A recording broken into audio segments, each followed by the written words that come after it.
Comment économiser de l'argent en 2026? Aujourd'hui, avec les taxes qui augmentent, l'inflation qui augmente et la situation qui ne semble pas changer, aujourd'hui, économiser est devenu essentiel. Donc, si vous ne me connaissez pas, je fais des vidéos sur l'expatriation et l'éducation financière. Donc, si ce sont des sujets qui vous intéressent, n'hésitez surtout pas à vous abonner. Alors, du coup, c'est parti pour le première astuce. Alors, première astuce qui a en réalité un conseil, c'est de rembourser ses dettes. Rembourser ses dettes peut paraître contre-intuitif parce que je parle d'économiser de l'argent et là, je parle entre guillemets de dépenser de l'argent. Non, ce n'est pas une dépense. En réalité, rembourser ses dettes permet de vous enrichir. Comme on dit, qui paye ses dettes s'enrichit. Mettez-vous d'abord à zéro, parce que là, si vous êtes à moins 100, moins 200 ou moins 500, à la base, vous devez arriver au point mort, donc au point zéro. Vous devez penser un peu comme une entreprise. D'abord, mettez-vous à zéro et après, vous allez commencer à économiser de l'argent beaucoup plus facilement et vous allez plus avancer avec un boulet au pied parce qu'avoir des dettes, c'est tout simplement avoir un boulet au pied. Deuxième astuce, ça va être de faire un point sur vos abonnements. Listez tous vos abonnements et regardez qu'est-ce qui vous est utile ou pas utile. Je vais donner un exemple que moi je mets en place concrètement. Par exemple, avant j'avais Netflix et Amazon Prime. J'ai décidé d'enlever Netflix parce que je le regardais peu et je ne regarde que Amazon Prime.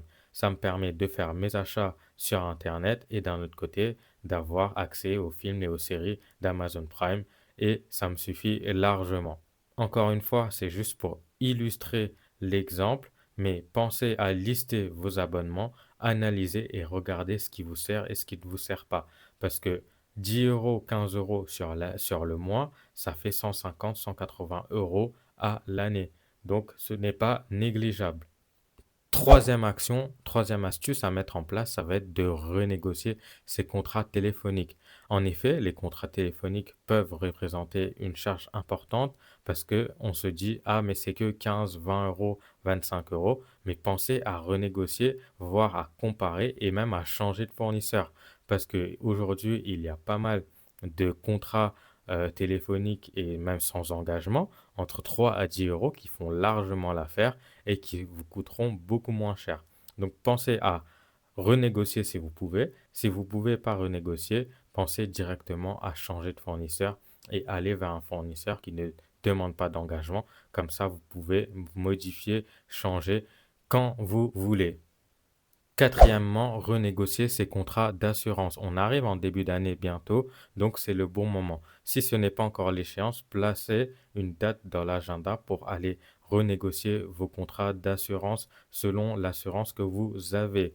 Encore une fois, aujourd'hui, il y a multitude de fournisseurs, donc n'hésitez pas à les comparer et même d'utiliser un comparateur. Il y a même des entreprises, donc des courtiers qui directement vont aller comparer pour vous. Donc n'hésitez pas à utiliser ça pour faire des économies. Attention, par contre, l'assurance, c'est un peu technique, donc regardez bien vos contrats et astuces complémentaires. Si vous ne comprenez pas tout, mettez ça dans l'IA.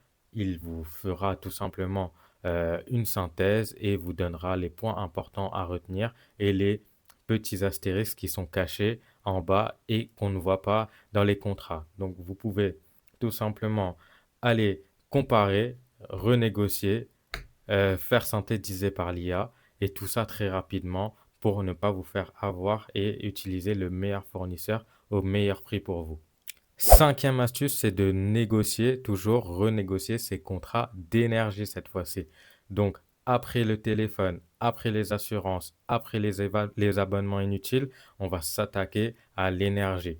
Pareil, aujourd'hui, moi personnellement, j'utilise directement un comparateur.